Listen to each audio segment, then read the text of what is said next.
جهول ظالم وعليه برد من التسويف أورده البلايا ومعتبة بابك غير جود فها هو واقف يرجو العطايا وها هو خد شطوته ذليل تعثر ساجدا بين الحنايا أنا والذنب والتسويل جئنا.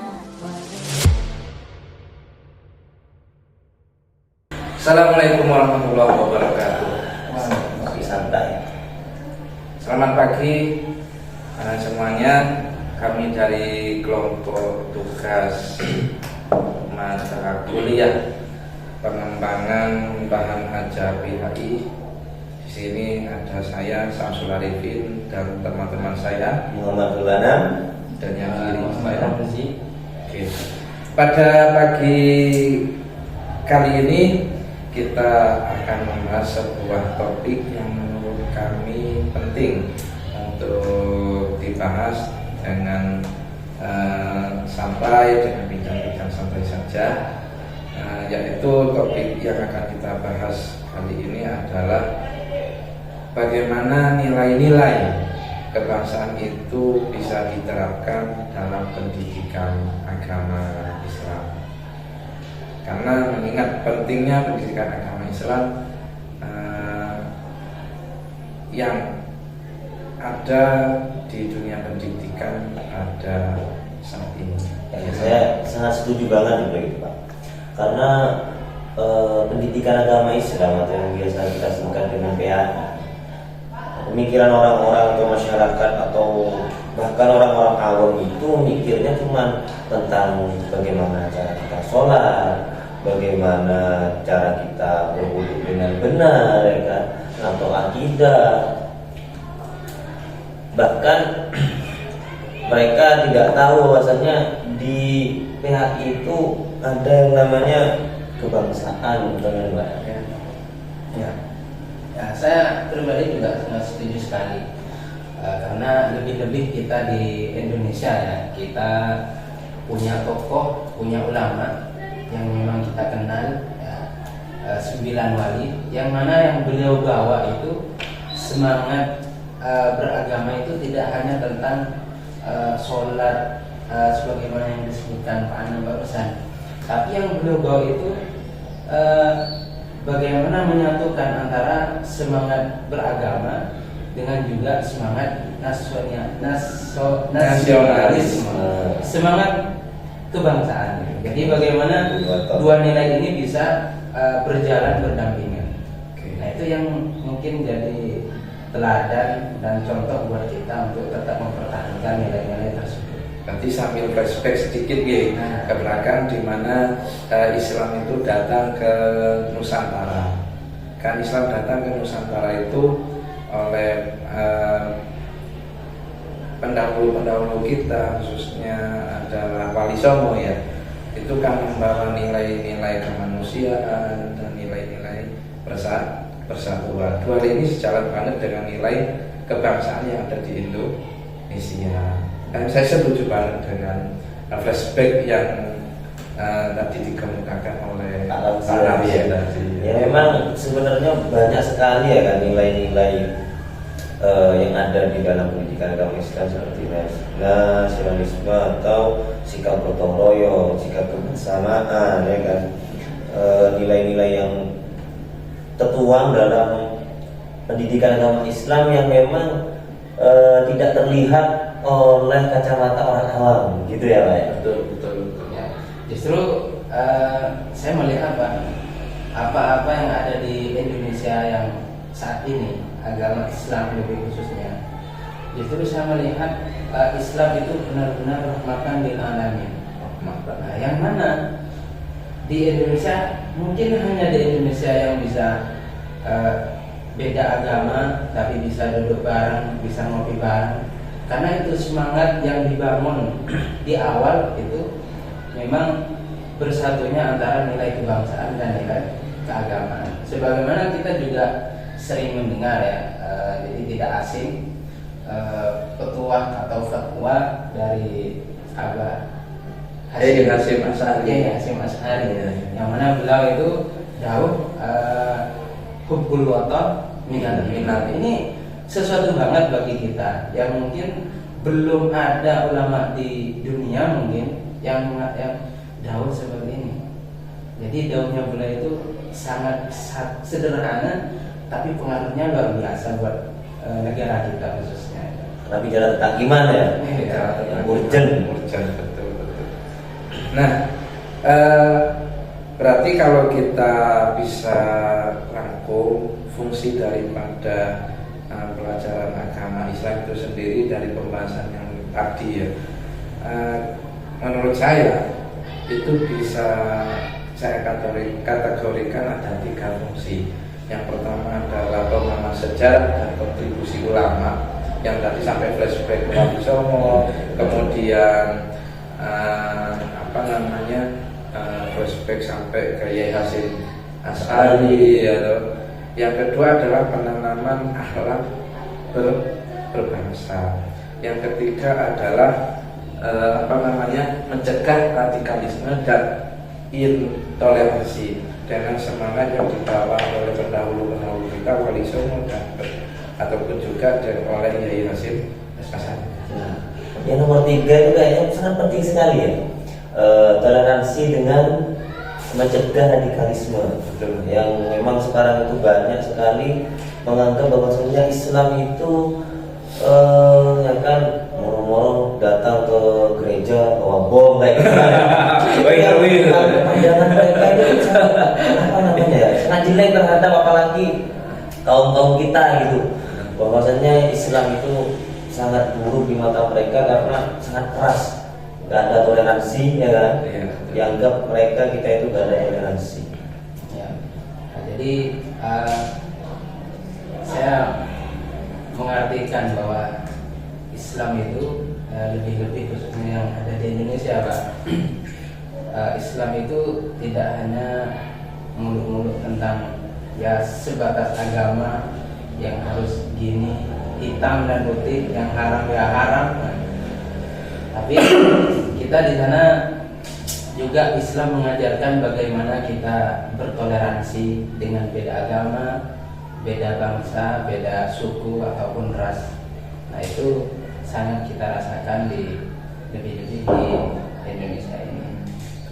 Kalau semua yang telah kita bahas itu diimplementasikan atau diterapkan ya dalam lingkungan sekolah atau madrasah, kira-kira gimana? Ya biasanya Caranya atau cara penerapannya seperti kalau apa? di kurikulum merdeka mungkin ya ada proyek apa P5.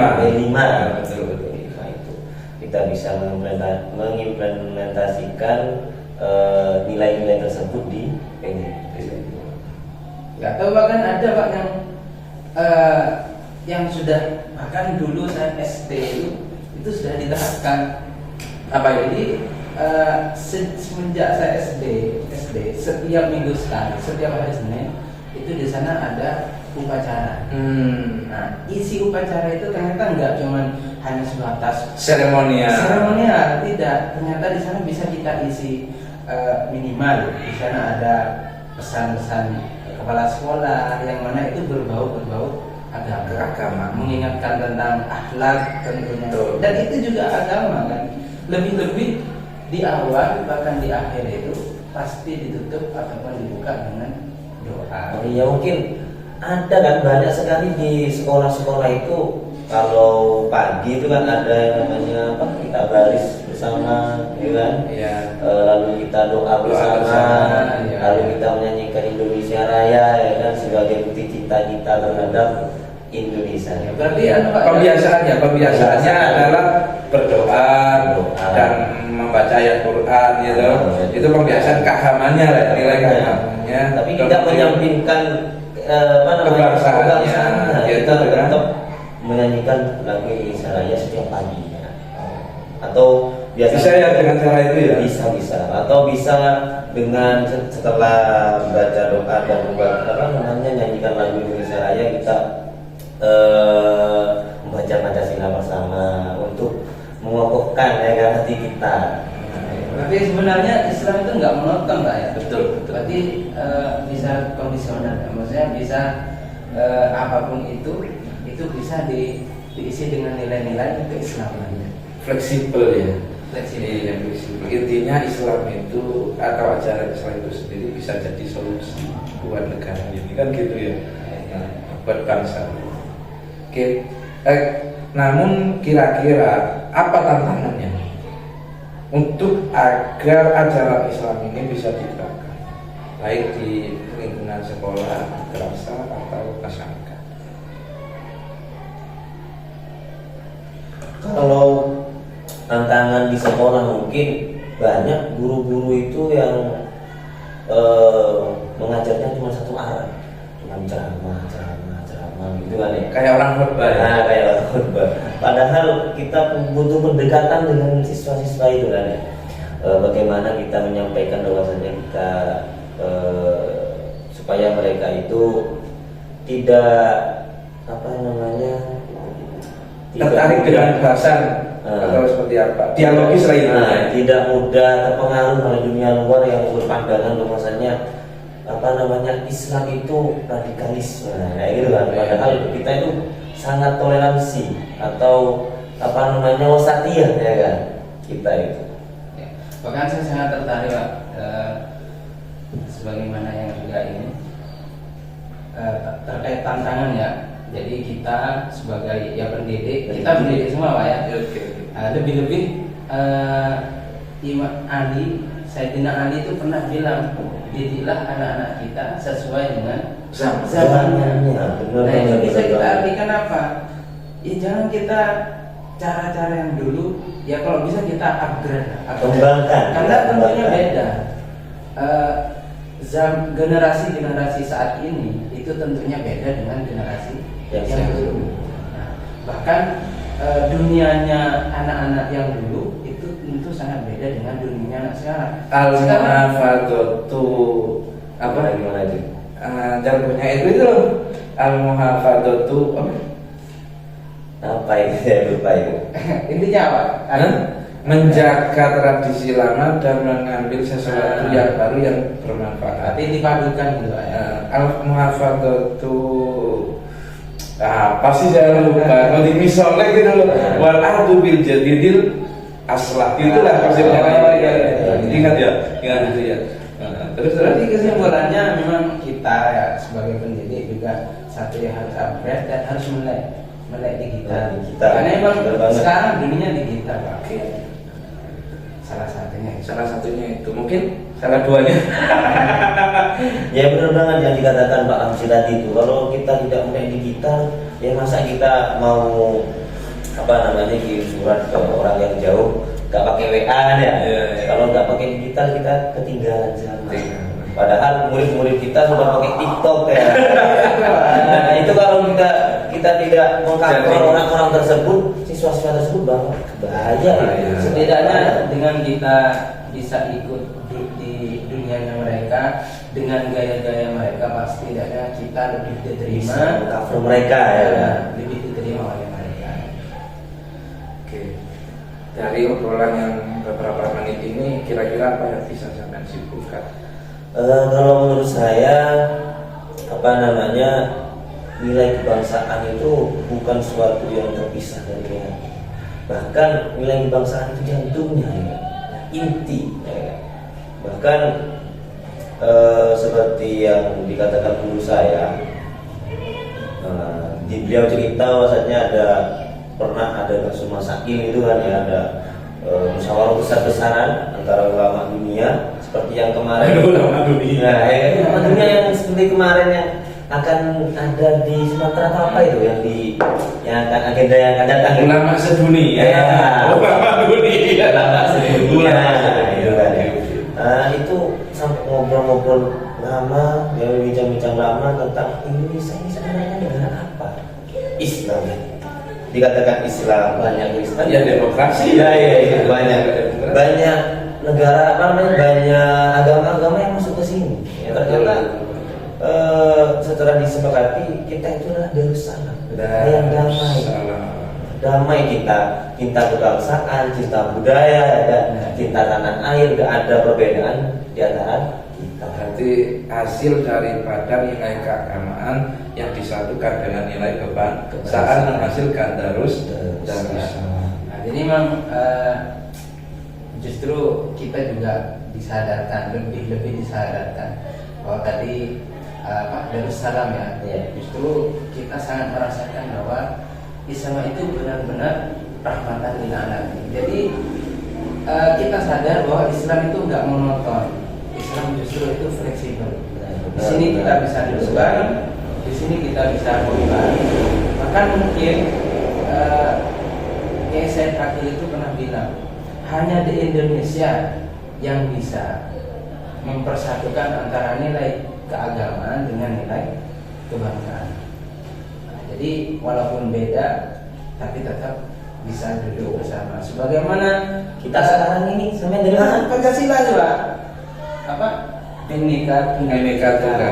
Walaupun berbeda tapi tetap Satu. Ya, saya dari Madura. Madura, Jawa. Jawa. Ya. Jawa tapi Madura. Jawa tapi nggak ketemu Madura deh. Tapi kan tetap satu kita. Betul Pak. Kita tetap bisa ngobrol bareng, ngopi bareng, bincang santai bareng. Nah, maka sebagai pendidik juga loh, pendidik juga loh, orang tua juga loh, orang tua juga. Nah, sama. Maka mari nilai keagamaan dan nilai kebangsaan itu kita satukan hingga damailah, memang damai, agar damai Indonesia ini menjadi Darussalam. Dan mari sebagai pendidik kita terapkan nilai keagamaan dan kebangsaan itu di sekolah kita masing-masing atau di lingkungan kita masing-masing, agar memang kalau sekolah jadilah madrasah salama, kalau negara jadilah Darussalam. Mungkin itu obrolan santai kita pada pagi hari ini. Sampai jumpa di lain tugas selanjutnya. Kami mohon maaf yang sebesar-besarnya jika ada salah dan salah kata atau tingkah atau apapun bentuknya, khusus dari kami, saya Samsul Arifin, Muhammad Ulana, Muhammad Rozi, mohon undur diri. Wassalamualaikum warahmatullahi wabarakatuh.